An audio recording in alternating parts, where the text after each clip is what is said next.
नफ़रत तो शायद बहुत छोटा शब्द है जो मुझे उससे थी। अगर मेरा बस चलता तो मैं उसके टुकड़े टुकड़े करके कुत्तों को खिला देती। जो कुछ मेरी आंखों ने देखा था और कानों से मैं सुन चुकी थी, मैंने तय कर लिया था कि उसे नहीं छोड़ूंगी। वो इंसान बहुत ही शातिर टाइप का इंसान था, इसलिए मुझे मजबूरन वो सब करना पड़ा जो मैं करना नहीं चाहती थी। मैंने जो चाल चली थी वो शायद उसकी ज़िंदगी बर्बाद करने के लिए चली थी, लेकिन उसकी ज़िंदगी के साथ साथ मेरी भी ज़िंदगी बर्बाद हो गई थी।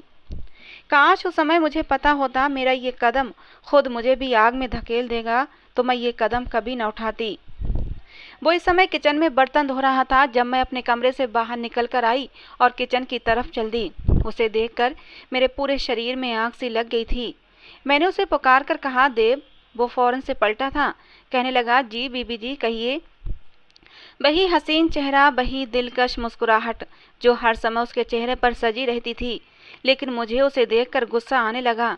मैंने बड़े बर्दाश्त से कहा, एक कप चाय बनाकर मेरे कमरे में लेकर आओ, मेरे सर में दर्द है। मेरी बात सुनकर उसने अपने हाथ में पहनी घड़ी की तरफ देखा, फिर कुछ अचंभित होकर कहने लगा, बीबी जी, रात का 1 बज रहा है। इस समय आपके कमरे में आना कुछ ठीक सा नहीं लग रहा। मैंने उससे कहा, मेरा बाप तुम पर अंधा भरोसा करता है, इसलिए तुम्हें चिंता करने की जरूरत नहीं है। तुम बस चाय लेकर मेरे कमरे में आओ। ये कहकर मैं अपने कमरे में चली गई। मैं एक ऐसा कदम उठाने वाली थी जिसका अंजाम कुछ भी हो सकता था, या आर या फिर पार, लेकिन मेरे पास कोई दूसरा रास्ता भी न था। मैं बिल्कुल बेबस होकर ये कदम उठा रही थी। कुछ देर बाद ही कमरे के दरवाजे पर दस्तक हुई। मैंने कहा, अंदर आ जाओ, दरवाजा खुला है। उस वक्त मेरे कमरे में बस नाइट बल्ब ही जल रहा था। जैसे ही देव चाय का कप लेकर अंदर आया, मैं दरवाजे के पीछे छुप गई। सामने बेड पर कंबल को इस तरह से रखा था जैसे कोई इंसान लेटा हो। वो मेरे बेड की तरफ बढ़ा तो मैंने फौरन से कमरा लॉक कर लिया और दरवाज़ा जल्दी से बंद कर दिया। वो फौरन से पलटा तो मैंने अपना दुपट्टा उतारकर दूर फेंक दिया और अपने कपड़े फाड़ने लगी। मुझे अपने जज्बात पर बिल्कुल भी काबू न था। देव ये सब देखकर एकदम से डर गया था। उसने चाय का कप एक तरफ रखा। इससे पहले कि वो कमरे से बाहर निकलता, मैं उसके सीने से लग गई और फिर जब मैंने देव को पहली बार देखा था तो मुझे नहीं मालूम था कि ये इंसान आगे जाकर मेरी ज़िंदगी में क्या रोल निभाने वाला है, मेरी ज़िंदगी को कैसे तहस नहस करके रख देगा। जब पापा देव को घर लेकर आए थे तो मेरी उम्र उस समय सिर्फ 14 साल की थी और पापा की लाई हुई गुड़िया के साथ खेल रही थी कि अचानक मैंने देखा कि मेरे पापा की गाड़ी अंदर दाखिल हुई। जैसे ही मेरे पापा की गाड़ी घर के अंदर दाखिल होती थी तो मैं खुशी से उछल पड़ती थी। सारा खेल छोड़कर फौरन से गेट की तरफ भागती थी। आज भी मैं खुशी से पापा की तरफ जाने लगी, लेकिन पापा के साथ एक लड़के को देखकर मेरे कदम रुक गए थे।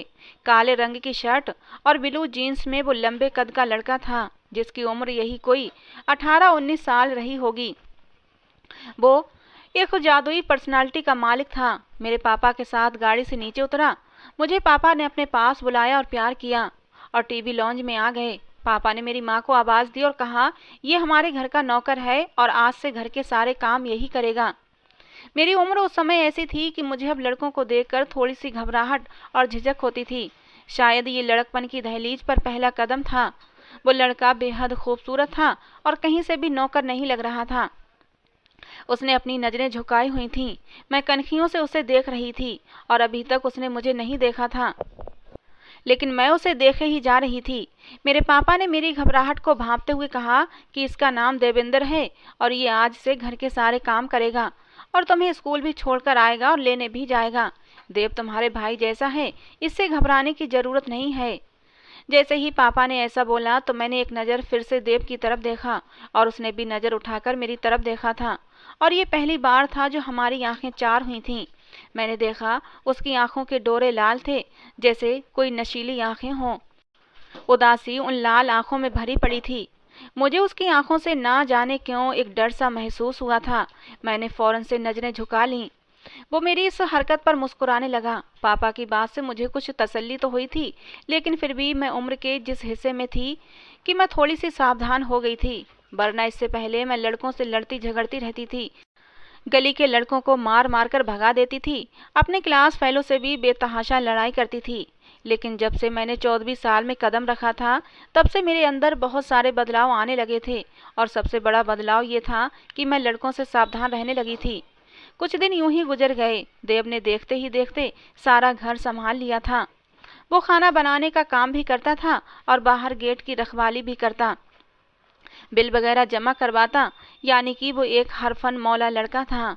मैं उसे देखकर हैरान हो जाती थी कि एक लड़का इतने सारे काम कैसे कर लेता है, लेकिन वो बहुत ही तेज था। शुरू शुरू में मैं देव को देखकर घबरा गई थी, लेकिन समय गुजरने के साथ साथ अब मुझे उससे कोई समस्या नहीं थी। वो अपने काम से काम रखता था। अब मुझे भी सुकून हो गया था। अब मैं उसे थोड़ी बहुत बात भी कर लिया करती थी। वो रोजाना मुझे सुबह स्कूल छोड़ने जाता और वापसी पर मुझे लेने भी आता था। कभी मुझे किसी सहेली के घर जाना होता था तो पापा इस मामले में भी देव पर ही भरोसा करते थे। अगर मुझे किताबें या कुछ और खरीदने के लिए बाजार जाना होता, तब भी पापा कहते कि देव के साथ चली जाओ। यानी कि मेरा कोई भी काम देव के बगैर पूरा नहीं होता था। मुझे अब वो अपना रक्षक सा लगने लगा था। उसके साथ एक सुरक्षा का एहसास होता था। एक बार मैं स्कूल की छुट्टी के समय जैसे ही मेन गेट से बाहर आने लगी, मेरे पीछे खड़े एक लड़के ने मुझे धक्का दे दिया और खुद आगे बढ़ गया। मैं सड़क पर गिर गई। मेरे सर पर चोट भी लग गई थी। ये देखकर देव को इतना गुस्सा आया कि उस लड़के को उसने पीट के रख दिया।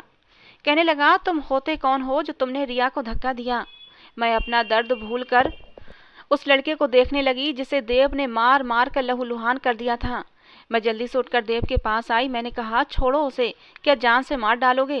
वो कहने लगा, हाँ, जान से मार डालूंगा उसे, जो तुम्हें तकलीफ पहुंचाएगा। देव उस वक्त बहुत गुस्से में था, इसलिए मैं चुप हो गई। मेरे मामले में वो ऐसा ही था। कोई मेरी तरफ आंख उठाकर भी देखता तो देव उसे यूं घूरता जैसे नजरों ही नजरों में मार डालेगा।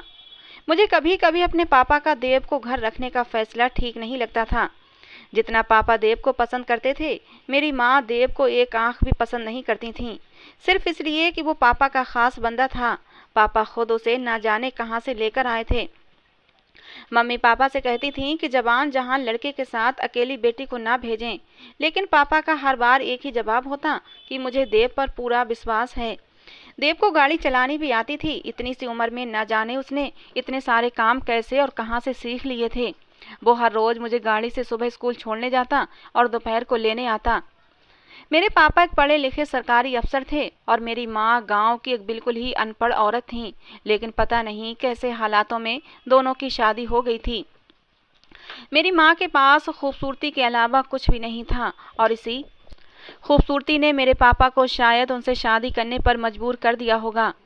लेकिन शादी के बाद उन्हें बहुत सारी प्रॉब्लम्स का सामना करना पड़ा था। पापा पढ़े लिखे थे, अपने दोस्तों की पार्टीज में मम्मी को लेकर नहीं जाते थे। कहते थे, तुम्हें मेरी दोस्तों के वाइफ से मिलने के मैनर्स नहीं हैं, तुम मेरी इंसल्ट करवा देती हो। क्योंकि मम्मी आते जाते बहुत ही अजीब से कपड़े पहनती थीं, बिल्कुल देहातियों जैसे। मैंने हमेशा से ही अपनी माँ को ही कसूरवार समझा था कि वो हर वक्त जाहिल औरतों की तरह चीखती चिल्लाती रहती थीं। और मैं सोचती थी कि मेरी माँ के साथ आखिर क्या समस्या है, आखिर उन्होंने इतने सालों में अपने अंदर बदलाव क्यों नहीं किया। धीरे धीरे मुझे एहसास होता गया कि समस्या मेरी माँ के साथ नहीं बल्कि मेरे पापा के साथ भी है। मेरे पापा गांव से पढ़े लिख कर निकले थे और सरकारी अफसर बन गए थे और उनकी ज़िंदगी ऐसी ही थी जैसे सरकारी अफसरों की होती है। उन्होंने घर गाड़ी सब कुछ ले लिया था, लेकिन एक चीज़ जो पैसा आने के बाद हर मर्द के अंदर आ जाती है, वो था रोजाना एक नई औरत की इच्छा रखना। गरीबी में मर्द अपनी पत्नी के साथ गुजारा कर लेता है, लेकिन जैसे ही उसके पास पैसा आने लगता है तो उसको एहसास होने लगता है कि उसकी पत्नी उसके लायक नहीं है और वो अपने पैसे से कुछ भी खरीद सकता है। इसी वजह से पापा ने बहुत सारी महबूबाएं बना रखी थीं और जब मेरे पापा की इन सरगर्मियों की खबर मेरी माँ को मिलती तो उनको बहुत गुस्सा आता था और लड़ाई झगड़े होने लगते थे। लेकिन एक बात हैरान कर देने वाली थी, ये लड़ाई झगड़ा कुछ समय से बढ़ना शुरू हुए थे। हालांकि इससे पहले दोनों एक दूसरे से खिंचे खिंचे तो रहते थे, लेकिन लड़ाई झगड़ा बहुत कम होता था। मेरी समझ में ये बात नहीं आती थी कि अगर बाहर मेरे पापा का किसी के साथ कोई अफेयर था भी तो इस बात की खबर मेरी माँ को कैसे मिल जाती है, कौन ये खबरें लाकर मेरी माँ को देता है। हालांकि मेरे पापा तो ऐसी खबरों को बहुत ही छुपा कर रखते थे। फिर आखिर कौन था जो मेरे पापा के अंदर की बातों को मेरी माँ तक पहुँचाता था? खैर समय गुजरने लगा और मैं बड़ी हो गई। मुझे इन बातों और इन मामलों की समझ आने लगी थी। मैं उन लड़कियों में से थी जो चाहती थी कि उनके घर में शांति बनी रहे और उनके माँ बाप के बीच हमेशा मोहब्बत बनी रहे। लेकिन कुछ समय से मेरे घर का सुकून बर्बाद होकर रह गया था।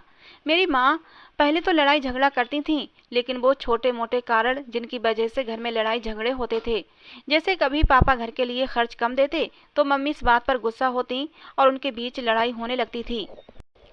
तो कभी मम्मी कहती कि मुझे शॉपिंग पर जाना है तो पापा साफ मना कर देते और फिर दोनों के बीच लड़ाइयाँ होने लगती। ऐसे ही छोटी छोटी बातों को लेकर दोनों आपस में लड़ पड़ते थे। लेकिन धीरे धीरे ये लड़ाइयाँ बढ़नी शुरू हो गई थीं। दोनों के बीच होने वाली लड़ाइयाँ नॉर्मल नहीं थीं।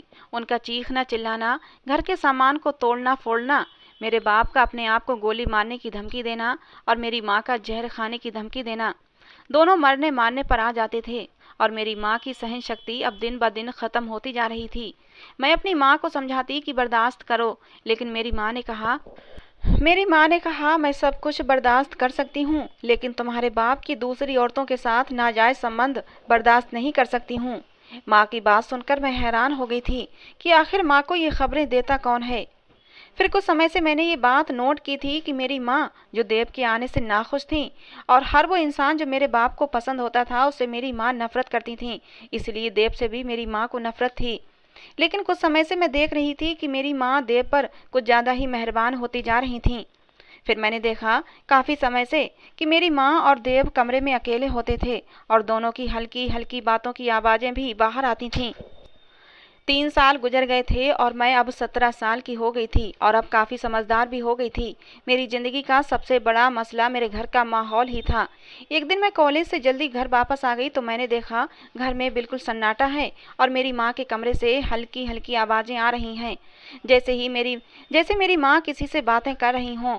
मैंने दरवाज़ा खोला, पूरा नहीं खोला था, थोड़ा सा खोल कर देखा कि बेड पर देव मेरी माँ के साथ बैठा हुआ है और उनके बिल्कुल करीब होकर उन्हें कोई बात बता रहा है और मेरी माँ भी समझने के अंदाज में देव की बातें सुन रही हैं।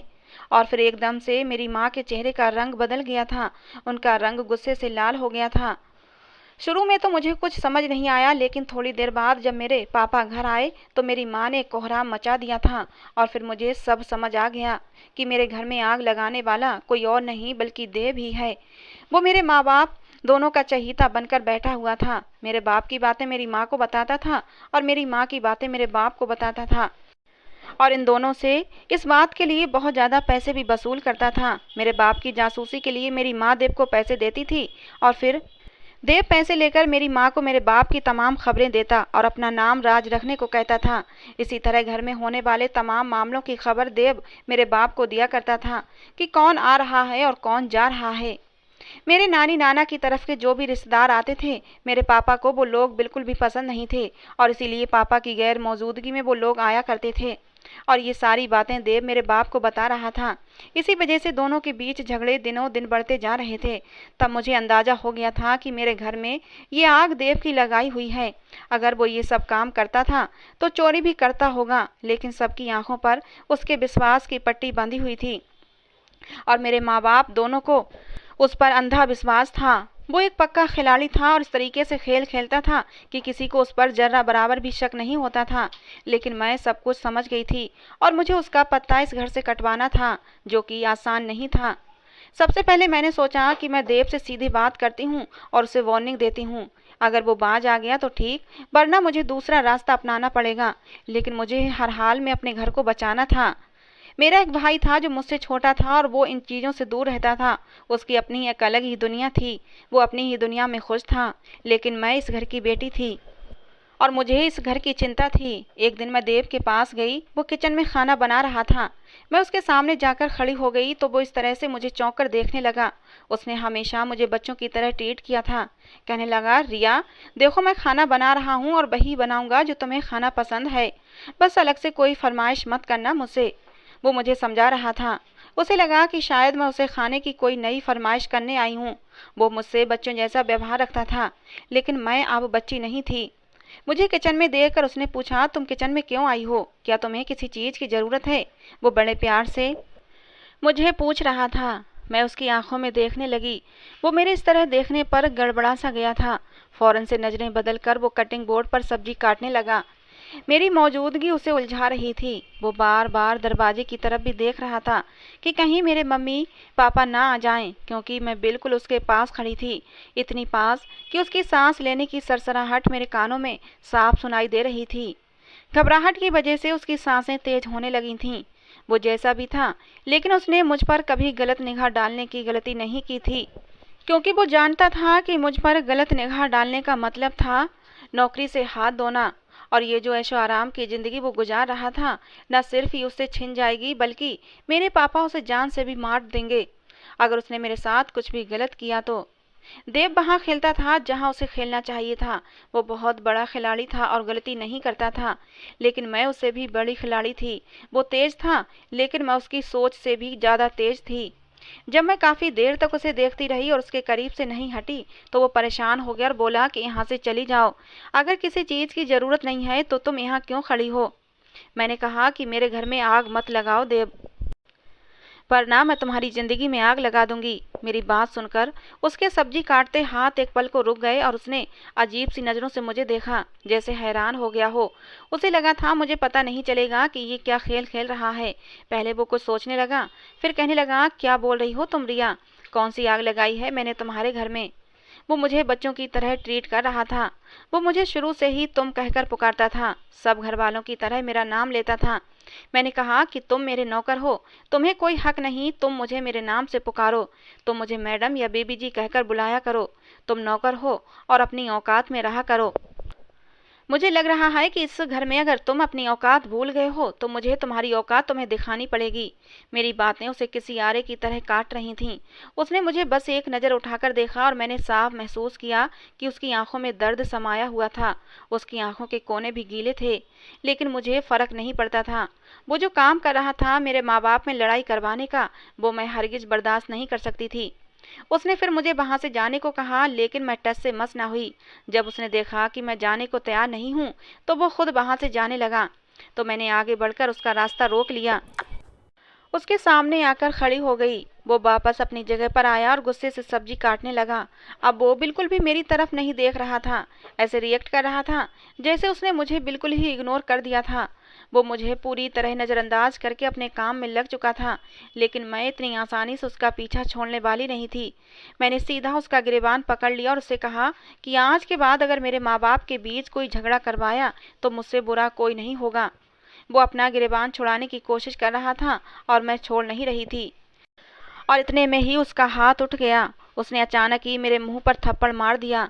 मेरे हाथ से उसका गिरेबान छूट गया था। मैंने गुस्से और अविश्वास से कहा, तुमने मुझे थप्पड़ मारा? मैंने हैरत से सवाल किया था। मैंने कहा, तुम्हारी हिम्मत कैसे हुई मुझ पर हाथ उठाने की? मैं उस पर चीख रही थी कि अचानक मेरी नज़र उसके हाथ पर गई। वो छुरी से अपना हाथ जख्मी कर चुका था। अपना वो हाथ जिससे उसने मुझे थप्पड़ मारा था, उसे जख्मी करके अब वो कटिंग बोर्ड की तरफ नजरें झुकाए देख रहा था। मैं देखकर हैरान हो गई थी। ये कैसा इंसान था और इसके दिमाग में आखिर चल क्या रहा था? उसके हाथ से खून बहने लगा था और अब तक छुरी पर उसकी पकड़ मजबूत थी। वो कहने लगा, इसी हाथ से तुम्हें मारा था ना?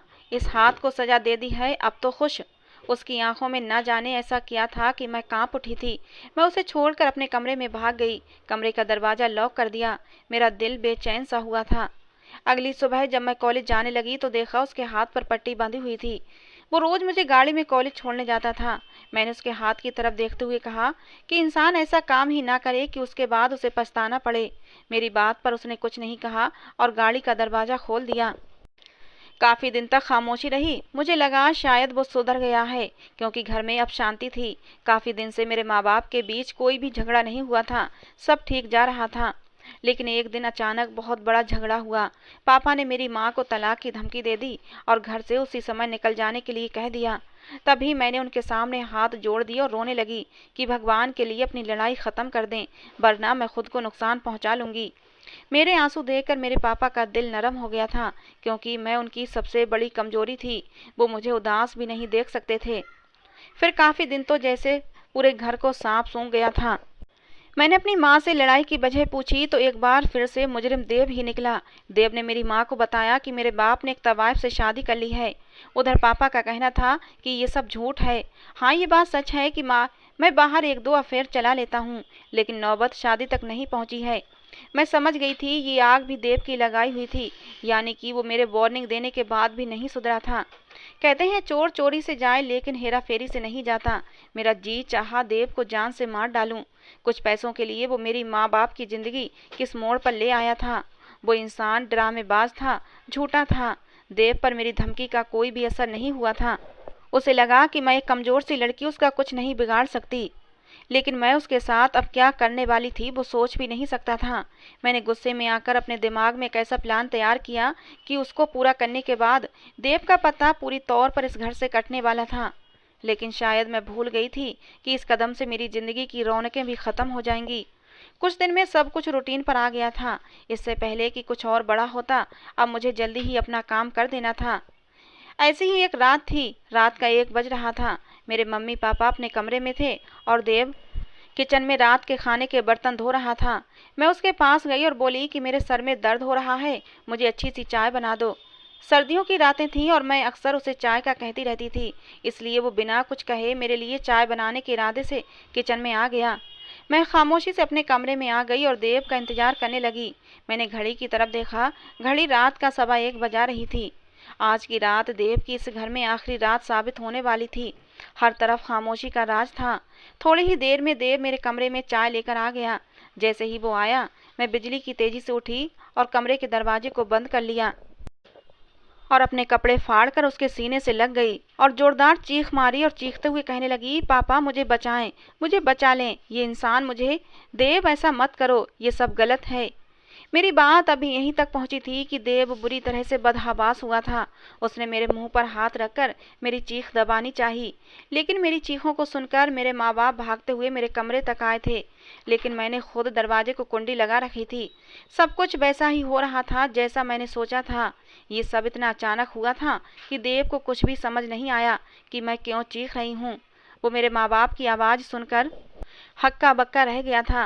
वो दरवाजे के बाहर से पूछ रहे थे कि रिया क्या हुआ है। देव जल्दी से सारा मामला समझते हुए मुझसे पीछे हटा और दरवाजे तक आया ताकि अपनी सफाई पेश कर सके। मैं तेजी से आकर देव को धक्का दिया और दरवाजा खोल दिया। इससे पहले कि देव बाहर जाता, मैंने जल्दी से बाहर निकली और पापा से लिपट कर रोने लगी। मैंने कहा, पापा देव ने मेरी इज्जत पर हमला करना चाहा है। मैं बहुत बुरी तरह से अपने पापा के साथ लिपट कर रो जा रही थी और मेरे पापा का चेहरा गुस्से से लाल हो चुका था। उनकी आंखों में खून उतर आया था। वो लाल आंखों से देव को देखे जा रहे थे।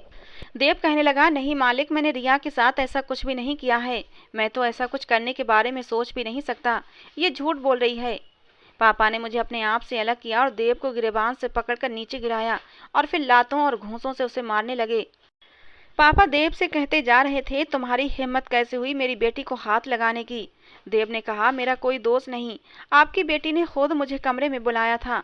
देव की बात सुनकर मेरे पापा ने और जोर से उसे मारना शुरू कर दिया और बोलते जा रहे थे कि मेरी बेटी बुलाएगी तुझे, नमक हराम, मेरी बेटी पर इल्जाम लगाता है, मेरी बेटी तुझे कमरे में बुलाएगी। पापा एक ही शब्द बोले जा रहे थे। फिर पापा ने पुलिस को फ़ोन किया और मम्मी से कहने लगे कि पुलिस के सामने बयान देना कि ये मेरे घर पर काम करता है, लेकिन आज की रात ये सोना और कुछ पैसे चुराकर फरार हो रहा था तो रंगे हाथों पकड़ा गया है। फिर मेरे पापा ने मेरी माँ से कहा कि एक थैली में जितने भी पैसे और सोना है वो डाल कर ले आओ ताकि पुलिस को विश्वास आ जाए और रिया की बदनामी ना हो। मेरी माँ ने वैसा ही किया। पुलिस का नाम सुनकर देव घबरा गया। उसने कहा कि साहब, मुझे जो सजा देनी है दे दो, लेकिन मुझे पुलिस के हवाले मत करो। पापा ने कहा कि तुम्हें पुलिस के हवाले करना ही ठीक रहेगा। जब वो तुम्हारी अच्छे से खातिरदारी करेगी तब तुम्हारी अकल ठिकाने आएगी। दिल तो कर रहा है तुम्हारी जान ले लूं और तुम्हारी लाश कुत्तों के सामने फेंक दूं। ये कहकर पापा ने एक और लात देव के मुंह पर मारी थी। वो दूर जाकर गिरा था। थोड़ी देर में पुलिस आ गई और पापा ने देव को पुलिस के हवाले कर दिया और ये मंजर मेरे लिए बहुत ही खुशी भरा था। पुलिस उसके हाथों में हथकड़ियां डालकर उसे ले जा रही थी। उसने अजीब सी नज़रों से मुझे देखा। उसकी आंखों से आंसू बह रहे थे। जब तक वो पुलिस की जीप में बैठ नहीं गया मुझे ही देखे जा रहा था और मैं बहुत खुश थी कि मैंने देव को हरा दिया था। लेकिन ये मेरी गलतफहमी थी। अभी एक और काली रात भी आने वाली थी जो देव को इस घर में गुजारनी थी। देव के जाने के बाद मेरे घर में सुकून हो गया था और मैं बहुत खुश थी कि देव का पत्ता कट गया है। और 2 साल इतने सुकून से गुजरे कि जिसका कोई जवाब नहीं। मुझे नहीं पता था देव के साथ आगे क्या हुआ जेल में, लेकिन इतना जरूर पता था कि मेरे पापा के कहने पर उसके साथ बहुत बुरा हुआ था। इस बार मेरे पापा ने किसी मर्द को घर पर नौकर रखने की गलती नहीं की थी। वो एक औरत को लेकर आए थे जो घर का सारा काम करती थी। और फिर मेरे माँ बाप के संबंध भी अच्छे हो गए थे। हर तरफ चैन ही चैन दिख रहा था। देव नाबी नासूर हमारी जिंदगियों से निकल गया था। मेरी उम्र अब 19 साल हो गई थी और पापा ने फैसला किया था कि वो जल्द ही मेरी शादी कर देंगे और इस मकसद के लिए उन्होंने मेरे लिए रिश्ते ढूंढने भी शुरू कर दिए थे। मैं इतनी जल्दी शादी नहीं करना चाहती थी। अपनी पढ़ाई पूरी करके फिर शादी करना चाहती थी। लेकिन जो कुछ भी हुआ था उसके बाद मेरे पापा के दिल में एक डर सा बैठ गया था, इसलिए वो जल्द से जल्द मेरी शादी कर देना चाहते थे। सब कुछ ठीक चल रहा था और मेरे लिए एक बहुत ही अच्छा रिश्ता मेरे पापा को मिल भी गया था। लड़का बहुत ही अच्छी पोस्ट पर था और देखने का भी काफ़ी अच्छा था। सब कुछ ठीक जा रहा था कि तभी मेरी ज़िंदगी में एक ऐसा तूफान आया जिसने मेरा सब कुछ तहस नहस करके रख दिया। मेरी शादी की जोरों शोर से तैयारियां हो रही थीं और रोज़ाना मेरी माँ शॉपिंग पर निकल जाती। कभी मैं उनके साथ जाया करती थी और कभी मेरा दिल नहीं चाहता तो मैं नहीं जाती थी। एक ऐसी ही रात थी जब मेरी माँ शॉपिंग के लिए निकल पड़ी और मेरे पापा शहर से दूर किसी काम के लिए गए हुए थे और मैं घर पर बिल्कुल अकेली थी। मेरे साथ वही नौकरानी थी जिसको मेरे पापा कुछ साल पहले लेकर आए थे। मेरे माँ बाप जब भी घर से बाहर जाते तो नौकरानी को मेरे साथ छोड़कर जाते थे और मुझे भी उस नौकरानी के साथ सुरक्षा का एहसास होता था, क्योंकि वो एक उम्रदराज औरत थी और काफ़ी अच्छी थी। उस रात मेरी नौकरानी ने कहा कि मेरी तबीयत कुछ ठीक नहीं है, मैं अपने क्वार्टर में सोने के लिए जा रही हूँ। तो मैंने उनसे कहा ठीक है आप चली जाएं, मैं खाना खुद ही बनाकर खा लूँगी, कोई प्रॉब्लम नहीं है। मैं किचन में आ गई खाना बनाने के लिए। मैं खाना बनाने लगी और सोचती जा रही थी कि अब इस घर में मेरा बहुत कम समय बच गया है और यही सब सोचकर मेरी आंखों में आंसू आ रहे थे कि तभी अचानक मुझे एहसास हुआ कि घर में कोई दाखिल हुआ। मुझे महसूस हुआ कि कोई खिड़की के अंदर से आया है तो मेरी छठी हिस्स जाग उठी थी। इससे पहले कि मैं कुछ सोचती, अचानक से किचन का दरवाज़ा खुला और मैंने देखा कि देव वहाँ से दाखिल हो रहा है। मैंने उसकी तरफ देखा और डर की एक लहर मेरी रीढ़ की हड्डी में दौड़ गई थी। एक पल भी मुझे समझने में नहीं लगा था कि वो मुझसे बदला लेने आया है। मुझे तो लग रहा था कि वो अभी तक जेल में है। वो जेल से कब और कैसे निकला ये मुझे नहीं मालूम। शायद मेरे पापा को भी मालूम नहीं था कि वो जेल से छूट चुका है। मैं उसे देखते ही अपने कमरे की तरफ भागी थी। वो भी मेरे पीछे भागने लगा। मैंने बड़ी मुश्किल से दरवाज़ा बंद करना चाहा, लेकिन उसने दरवाजे को धक्का दिया और मेरे कमरे के अंदर आ गया। उसने दरवाजे को कुंडी लगा दी और मुझे अजीब सी नज़रों से देखने लगा और मेरी तरफ कदम बढ़ाने लगा। मैंने उससे कहा कि खबरदार जो तुमने मुझे हाथ भी लगाया तो। उसने मुझसे कहा क्यों क्यों हाथ न लगाऊं तुम्हें, मैंने तो तुम्हारी पहले ही इज्जत बर्बाद कर दी थी ना, अब क्यों दूर भाग रही हो। जानती भी हो इज्जत बर्बाद करना किसे कहते हैं। तुम्हारी वजह से पुलिस ने मेरे शरीर का कोई ऐसा हिस्सा नहीं छोड़ा जहां जख्मों के निशान न हों। तुम्हारी वजह से पुलिस ने मेरी ऐसी हालत कर दी है कि मैं उठने और चलने फिरने के काबिल भी नहीं रहा। तुम्हारी वजह से मेरी माँ। इतना कहते कहते उसकी आंखों से आंसू बहने लगे जिन्हें उसने बेदर्दी से साफ किया। काफ़ी समय तक तुम्हारी वजह से मेरा रोजगार भी चला गया। तुम्हारी वजह से मेरी पूरी ज़िंदगी बर्बाद हो गई और मैं मुजरिमों की लिस्ट में शामिल हो गया। मैं ना ही तो इतना खतरनाक मुजरिम था और ना ही बनना चाहता था, लेकिन तुमने मुझे क्या से क्या बना दिया। मेरी छोटी सी गलती की मुझे इतनी बड़ी सज़ा दे दी और मैं एक पेशेवर मुजरिम बन गया और अब वही मुजरिम तुम्हारे सामने है। तुम मेरी कसूरवार हो। एक बार भी तुमने मुझसे ये नहीं पूछा कि मैं तुम्हारे माँ बाप के साथ जो करता था वो आखिर क्यों करता था। कम से कम एक बार मुझसे पूछ कर तो देखती, तुम्हें सच बता देता। तुम नहीं जानती तुम्हारी वजह से मैंने क्या क्या खो दिया है, लेकिन मैं तुम्हें भी नहीं छोड़ूंगा। जिस बात का ख्याल भी मुझे पाप लगता था तुमने उसी का मुझ पर इल्ज़ाम लगाया था, लेकिन आज मैं तुम्हारे साथ वो सब कुछ करूँगा जिसका तुमने मेरे ऊपर इल्ज़ाम लगाया था। ऐसा कहते हुए उसने मेरे कंधों से मेरा दुपट्टा खींचकर दूर फेंक दिया और मुझे बेड पर धक्का दे दिया। मैं रोने लगी, उसके हाथ जोड़कर विनती करने लगी, कहने लगी भगवान के लिए मेरे साथ ऐसा कुछ मत करो। कुछ ही दिन बाद मेरी शादी है।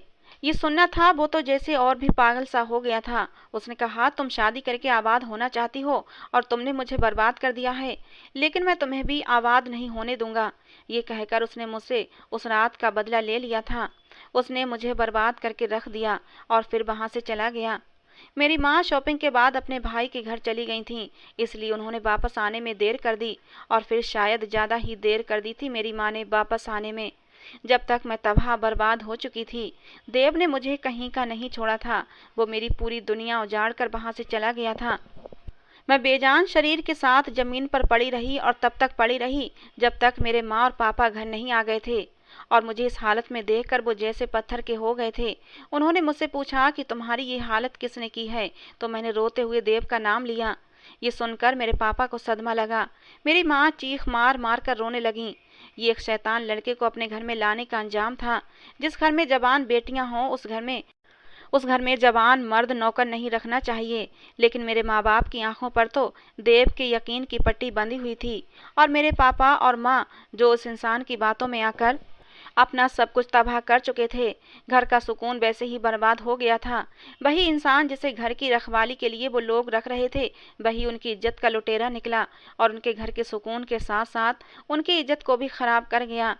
काफ़ी दिनों तक मेरे माँ बाप को इस बात का सदमा लगा रहा और वो सोच रहे थे कि आखिर देव जेल से बाहर आया कैसे।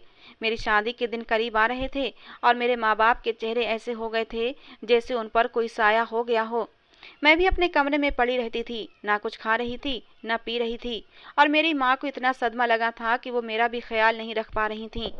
मेरी माँ अपना सर बांधे अपने कमरे में पड़ी रहती और इस हालत में उस बूढ़ी नौकरानी, जिसका नाम सरला था, हम उसे सरला मौसी कहते थे, उन्होंने सारे घर को संभाला हुआ था।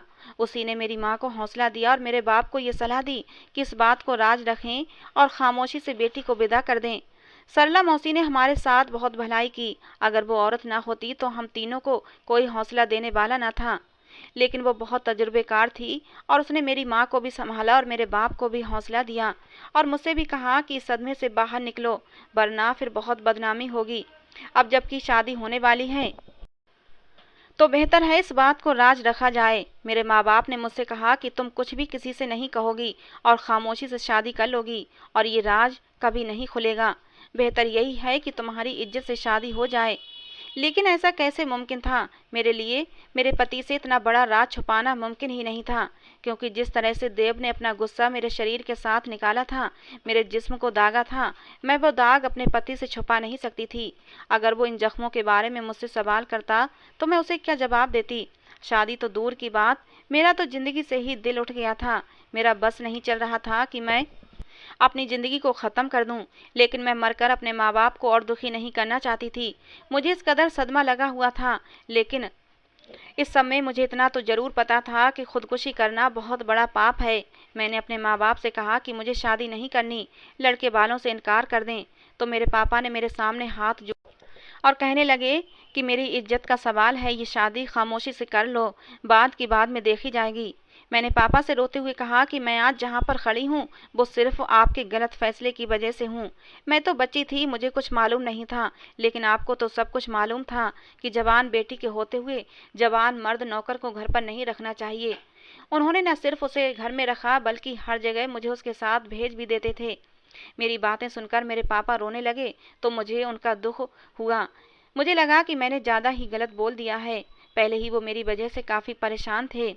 मैंने कहा कि ठीक है, मैं शादी करने को तैयार हूँ। मेरी बात सुनकर वो मुझे गले लगाकर रोने लगे, मुझसे माफ़ी भी मांगने लगे। उन्होंने कहा कि मेरी बच्ची, मैं वाकई तेरा मुजरिम हूँ, मुझे माफ़ कर दे। मेरी वजह से आज तेरे साथ इतना बड़ा जुल्म हुआ है।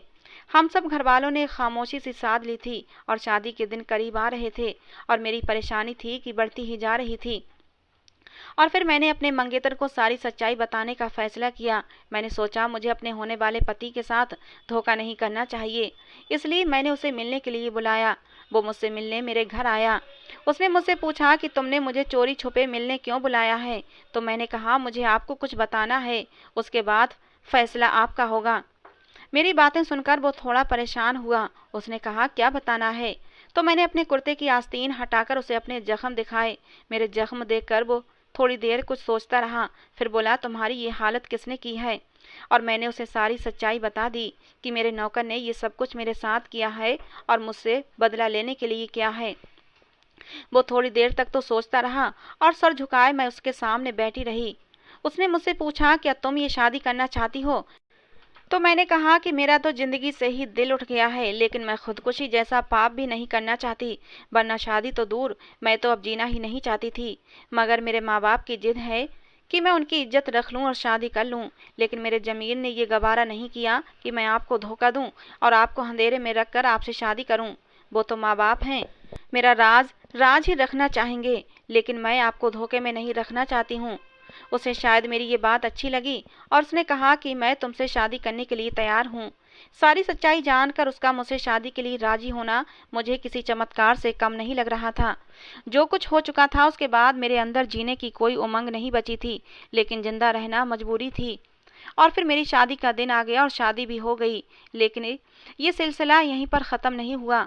मुझे नहीं पता था कि अभी और कितनी मंजिलें बाकी हैं जो मुझे तय करना है।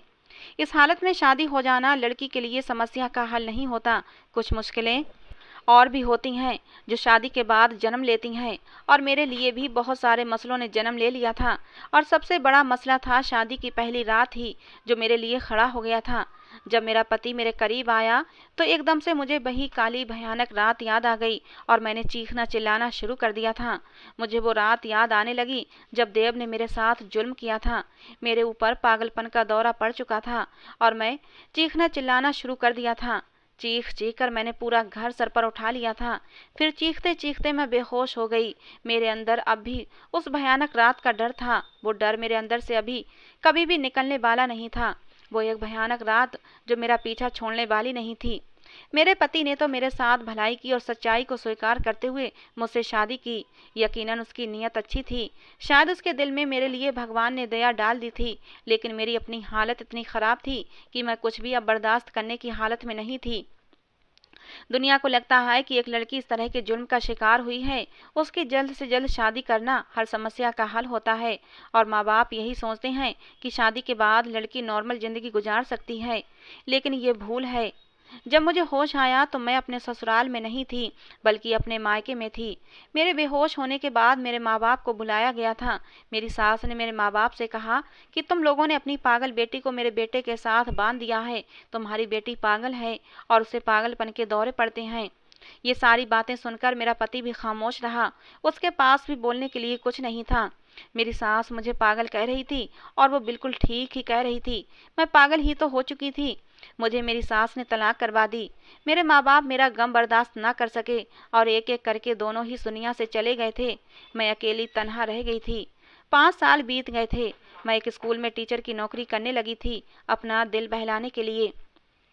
अपने छोटे भाई को पढ़ाने के लिए मैंने बोर्डिंग स्कूल में डाल दिया था, क्योंकि घर में उसको समय देने वाला कोई नहीं था। वो डिप्रेशन का शिकार होने लगा था। जब एक बार छुट्टी के समय मैंने देखा कि मेरे स्कूल में पढ़ने वाली एक बच्ची को लेने उसका नौकर कोई और नहीं बल्कि देव आया था। उसे देखकर मेरा जी चाहा कि उसे जान से मार डालूं। वो भी मुझे देख चुका था। मैंने नफरत से अपना मुंह फेर लिया। मैं उसकी शक्ल भी देखना नहीं चाहती थी।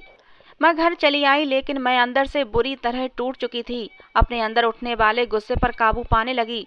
जब शाम के समय दरवाजे पर दस्तक हुई, मैं उस समय हॉल में बैठी चाय पी रही थी। सरला मौसी अंदर काम कर रही थीं। मैंने ही उठकर दरवाजा खोला तो सामने देव को देखकर मेरी आंखें नफरत से लाल हुई थीं। देव कहने लगा, मुझे सजा दो रिया, मैंने तुम्हारे साथ बहुत बुरा किया है, लेकिन तब से मैं भी सुकून में नहीं रहा हूँ।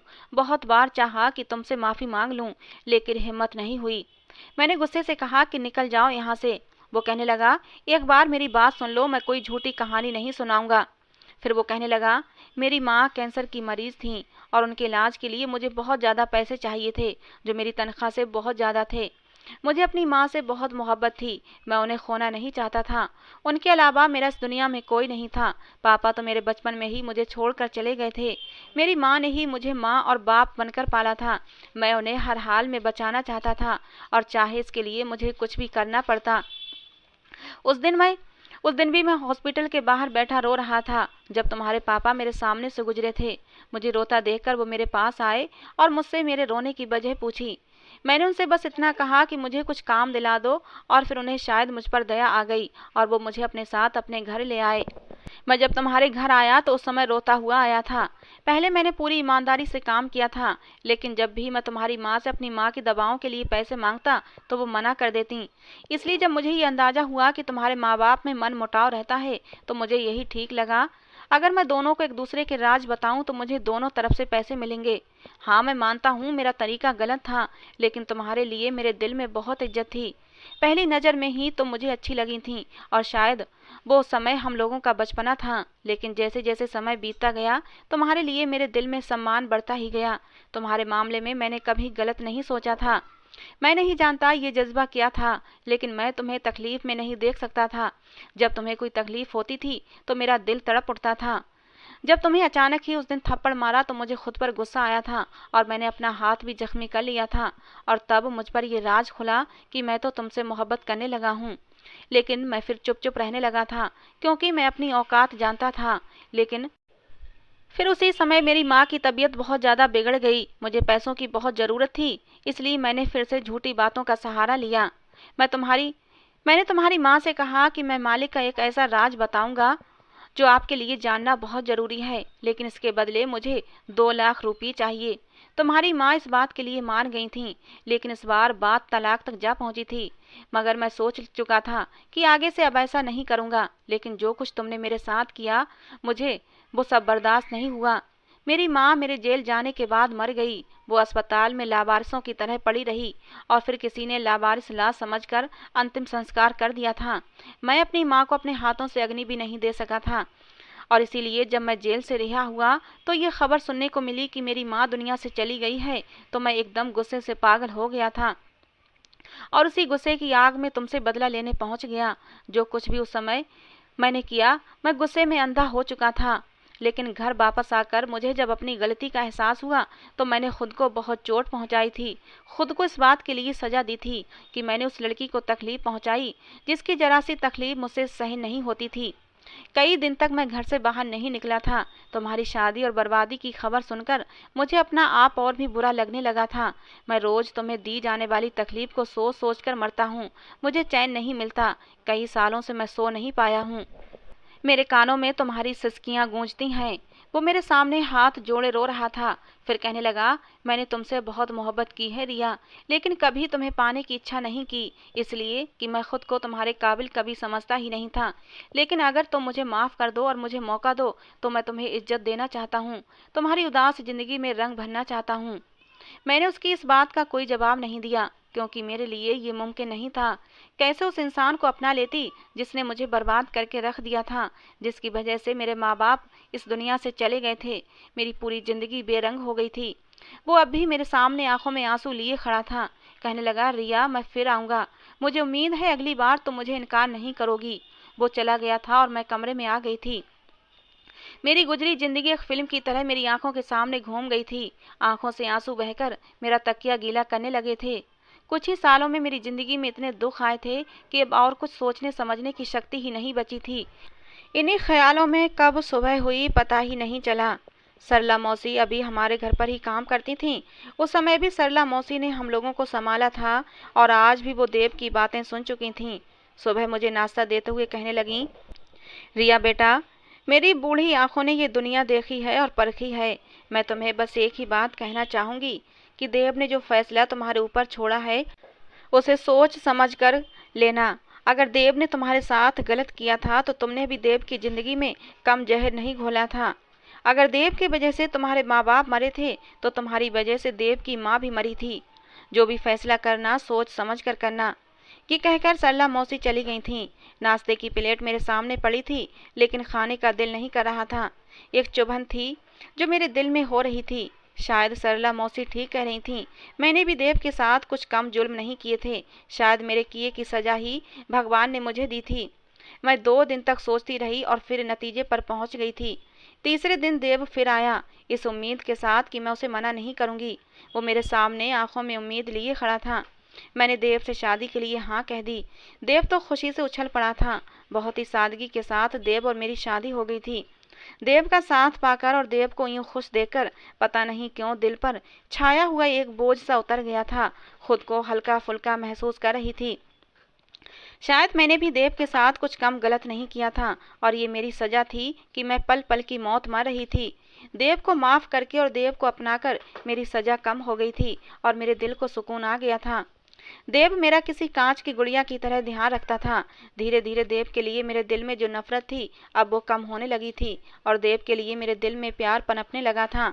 शादी के बाद देव ने मुझे छुआ तक नहीं था और मैं भी अभी इस रिश्ते की शुरुआत नहीं करना चाहती थी। पहले मैं खुद को पूरी तरह इस रिश्ते के लिए तैयार करना चाहती थी और मुझे उम्मीद थी कि मैं जल्दी ही इस रिश्ते की शुरुआत करूंगी और पूरी सच्चाई के साथ करूंगी। तो दोस्तों ये थी आज की हमारी कहानी। आपको कैसी लगी ज़रूर बताना। पसंद आई हो तो प्लीज़ लाइक करना। रोज़ एक नई कहानी सुनने के लिए हमारे चैनल को भी सब्सक्राइब करना। कहानी को अंत तक सुनने के लिए आप लोगों का बहुत बहुत धन्यवाद दोस्तों। मिलते हैं अगली किसी नई कहानी के साथ।